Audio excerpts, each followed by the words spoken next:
नमस्कार साथियों, स्वागत है आपका मोटिवेशनल स्पार्क चैनल पर, जहां मिलते हैं आपको ज्ञानवर्धक और मोटिवेशनल वीडियोस। आप सुन रहे हैं श्रीमद् भगवत गीता की एक शानदार सीरीज जिसका नाम है भगवत गीता की सीख।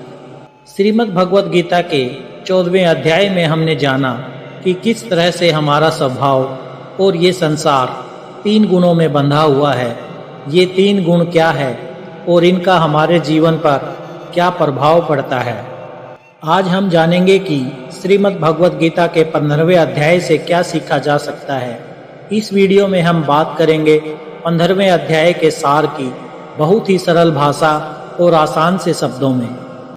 श्रीमद् भगवत गीता के 15वें अध्याय में हम जानेंगे कि किस प्रकार से ये दुनिया एक भ्रमजाल है, कैसे हम इसमें उलझ कर रह जाते हैं और कैसे इस भ्रम और उलझन से निकलकर हम अपने लक्ष्य को प्राप्त कर सकते हैं। तो चलिए विस्तार से जानते हैं श्रीमद् भगवत गीता के 15वें अध्याय से मिलने वाली सीख और शिक्षाओं के बारे में। जय श्री कृष्णा मित्रों, कहते हैं आस्था की सही परीक्षा तब होती है जब आप जो चाहे वो भगवान आपको ना दे, लेकिन तब भी आपका विश्वास उनमें कम ना हो। इस अध्याय में श्री कृष्ण अर्जुन की संसार के प्रति वृत्ति विकसित करने में उसकी सहायता करने के लिए उसे भौतिक संसार की प्रकृति को प्रतीकात्मक शैली में समझाते हुए कहते हैं, वो भौतिक संसार की तुलना ऊपर से नीचे बरगद के वृक्ष के रूप में करते हैं। देहधारी आत्मा इस वृक्ष की उत्पत्ति के स्रोत हैं और ये कब से अस्तित्व में है और कैसे बढ़ रहा है वो समझे बिना एक जन्म से दूसरे जन्म में इस वृक्ष की शाखाओं के ऊपर नीचे घूमती रहती हैं। इस वृक्ष की जड़ें ऊपर की ओर होती हैं क्योंकि इसका स्रोत भगवान में है। वेदों में वर्णित साकाम कर्म फल इसके पत्तों के समान है। इस वृक्ष को प्रकृति शक्ति के 3 गुणों से सींचा जाता है। ये गुण इंद्रिय विषयों को जन्म देते हैं जो कि वृक्ष के ऊपर लगी कोपलों के समान है। इस अध्याय के प्रथम श्लोक में भगवान कहते हैं कि ऐसा कहा गया है कि शाश्वत बरगद वृक्ष की जड़ें ऊपर की ओर तथा इसकी शाखाएं नीचे की ओर होती हैं। इसके पत्ते वैदिक स्रोत हैं और जो इस वृक्ष के रहस्य को जान लेता है उसे वेदों का ज्ञाता कहते हैं। भगवान श्री कृष्ण इस संसार की तुलना एक बरगद के पेड़ से करते हैं। वो कहते हैं, हे अर्जुन, ऊपर की तरफ परमात्मा जिसका मूल है, नीचे प्रकृति जिसकी शाखाएं हैं, ऐसे संसार रूपी बरगद के वृक्ष को अविनाशी कहा जाता है। मित्रों, भगवान 2 को अविनाशी बनाते हैं। एक तो ये संसार रूपी वृक्ष अविनाशी है और दूसरा उससे भी परे परम अविनाशी है, वो है परमात्मा। वो जो है इस अविनाशी संसार के पेड़ के पत्ते कहे गए हैं। अब आप कहेंगे कि वेदों को पत्ते क्यों कहा गया है?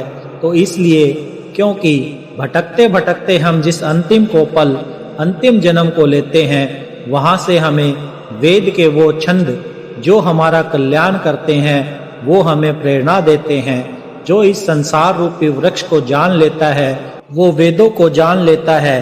कहने का तात्पर्य ये है कि संसार को जो पूर्ण रूप से जान लेता है, विदित कर लेता है, वही वेदों का ज्ञाता है, ना कि वो जो कि वेदों को सिर्फ पढ़ रहा है, क्योंकि पढ़ने से सिर्फ प्रेरणा मिलती है। लेकिन जब आप उस रास्ते पर चलेंगे तो आप इस संसार को समझ पाएंगे और अपने होने का उद्देश्य समझ पाएंगे। कहने का मतलब ये है कि जो संसार रूपी बरगद का उल्टा पेड़ है, इसमें 3 गुण जो बताए गए हैं, सत, रज और तम है। इन गुणों के द्वारा जो विषय और भोग वाली कोपलें बढ़ गई हैं, ये ऊपर से नीचे की तरफ फैली हुई हैं। नीचे की ओर कीट पतंग पर्यत हैं। ऊपर की तरफ देव भाव से लेकर ब्रह्मा पर्यत हर तरफ ये फैली हुई है। सिर्फ मनुष्य योनि ऐसी है जो कर्मों के अनुसार हमें बांधती है और बाकी की सारी योनियां भोग भोगने के लिए हैं। इसलिए मनुष्य रूपी ये जो हमें जन्म मिला है, इस रूप में हम आए हैं तो क्यों ना अच्छे कर्म करें। वो कर्म करें जो कि भगवान ने श्रीमद् भगवत गीता में बताए हैं कि अगर आप उसे नियत कर्म को करते हैं तो आप भगवान तक की दूरी तय कर सकते हैं। देहधारी आत्मा इस वृक्ष के भौतिक अस्तित्व की प्रकृति की अज्ञानता के कारण निरंतर संसार के बंधनों में फंसी रहकर भौतिक जगत के कष्ट सहन कर रही है। इसलिए श्री कृष्ण समझाते हैं कि विरक्ति की कुल्हाड़ी से इस वृक्ष को काट डालना चाहिए, तब फिर हमें वृक्ष के आधार की खोज करनी चाहिए जो कि स्वयं परमेश्वर है। परम सत्रोत भगवान को खोजकर हमें इस अध्याय में वर्णित पद्धति के अनुसार उनकी शरणागति ग्रहण करनी चाहिए और तभी हम भगवान के दिव्य लोक को पा सकेंगे, जहां से हम पुनः इस लौकिक संसार में नहीं लौटेंगे। श्री कृष्ण आगे वर्णन करते हैं कि उनका अभिन्न अंश होने के कारण इस संसार में जीवात्माएं किस प्रकार से दिव्य हैं, किंतु माया शक्ति के बंधन के कारण वो मान सहित 6 इंद्रियों के साथ संघर्ष करती रहती हैं। वे स्पष्ट करते हैं कि यद्यपि आत्मा दिव्य है, किंतु फिर भी वो किस प्रकार से इंद्रिय विषयों के भोग का आनंद लेती है। श्री कृष्ण ये बताते हैं कि मृत्यु होने पर आत्मा अपने वर्तमान जीवन में मन और सूक्ष्म इंद्रियों सहित किस प्रकार से नए शरीर का देहांतरण करती है। अज्ञानी ना तो शरीर में आत्मा की उपस्थिति का अनुभव करते हैं और ना ही मृत्यु होने पर उन्हें आत्मा के देह को त्यागने का आभास होता है, किंतु योगी ज्ञान चक्षुओं और मन की शुद्धता के कारण इसका अनुभव करते हैं। इसी प्रकार से भगवान भी अपनी सृष्टि में व्याप्त है, लेकिन ज्ञान चक्षुओं से ही उनकी उपस्थिति को अनुभव किया जा सकता है। यहाँ श्री कृष्ण प्रकट करते हैं कि संसार में भगवान के अस्तित्व को और उनकी अनंत महिमा को जो सर्वत्र प्रकाशित है कैसे जाना जा सकता है। इस अध्याय का समापन शर, अक्षर, पुरुषोत्तम शब्दों की व्याख्या के साथ होता है। शर भौतिक जगत की नश्वर वस्तुएं हैं। अक्षर भगवान के लोक में निवास करने वाली मुक्त आत्माएं हैं। पुरुषोत्तम का अर्थ दिव्य सर्वोच्च व्यक्तित्व है, जो संसार का नियमांक और निर्वाहक है। वो विनाशकारी और अविनाशी पदार्थ से परे है। हमें अपना सब कुछ उस पर न्यौछावर करते हुए उसकी आराधना करनी चाहिए। श्री कृष्ण कहते हैं कि इस पेड़ की शाखाओं के अंत में नई कोपलें मनुष्य की इच्छाओं को दिखाती है। ये पेड़ हर दिशा में इस तरह से बढ़ा रहता है कि ज्ञान के अभाव में मनुष्य इसमें उलझकर ही रह जाता है, और जो इस पेड़ के रहस्य को जान लेता है वो परम ब्रह्म को प्राप्त हो जाता है।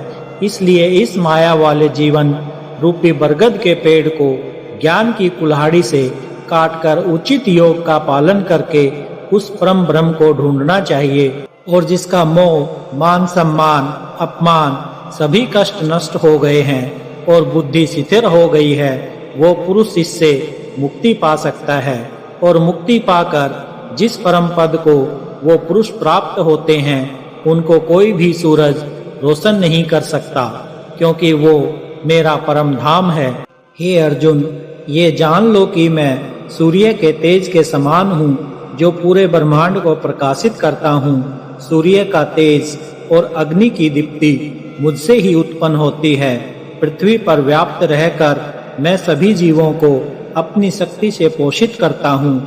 चंद्रमा के रूप में मैं सभी पेड़ पौधों और वनस्पतियों को जीवन रस प्रदान करता हूँ। मैं सभी जीवों के अधर में 5 अग्नि के रूप में रहता हूँ। भीतरी श्वास और प्रसव के संयोजन से 4 प्रकार के भोजनों को मिलाता और पचाता हूँ। मैं समस्त जीवों के हृदय में निवास करता हूँ, और मुझसे ही स्मृति, ज्ञान और विस्मृति आदि है। केवल मैं ही सभी वेदों द्वारा जानने योग्य हूँ। मैं वेदांत का रचयिता और वेदों का अर्थ जानने वाला हूँ। हे अर्जुन, इस मानव शरीर में आत्मा मेरा ही अंश है, और ये आत्मा ही मृत्यु के बाद दूसरे शरीर में चली जाती है। ये शरीर कान, आँख, त्वचा, जीभ, नाक और मन से ही इंद्रियों का और वासनाओं का सेवन करता है। और ये केवल ज्ञानी जन ही जान सकते हैं कि इस संसार में शरीर नाशवान है और आत्मा अविनाशी है, और इन सब में सबसे श्रेष्ठ है परमात्मा, जो कि सब लोगों का पालन पोषण करता है। इसलिए मैं ही पुरुषोत्तम हूँ। इस अध्याय के अंतिम श्लोक में भगवान कहते हैं कि निष्पाप अर्जुन, मैं तुम्हें वैदिक ग्रंथों का बहुत ही गुप्त और गोपनीय सिद्धांत समझाता हूँ। इसे समझकर मनुष्य प्रबुद्ध हो जाता है और अपने प्रयासों में परिपूर्ण हो जाता है। साथियों, इस अध्याय में हमने जाना कि जिंदगी में बहुत बार हम उस चीज के पीछे भागते हैं जिसको हासिल करके भी हमारी इच्छाएं खत्म नहीं होती। हम जितनी इच्छाएं पूरी करते हैं उतनी ही और बढ़ जाती है। अगर हम धन प्राप्ति की इच्छा करते हैं तो धन मिलने पर और धन पाने की लालसा उत्पन्न होती है। मान सम्मान और ताकत प्राप्त होने पर और अधिक पाने की इच्छा होती है। इसलिए उस इंसान को जिसको जीवन में कुछ बड़ा करना है, उसको अपने निश्चय से उन इच्छाओं के जाल को काट देना है।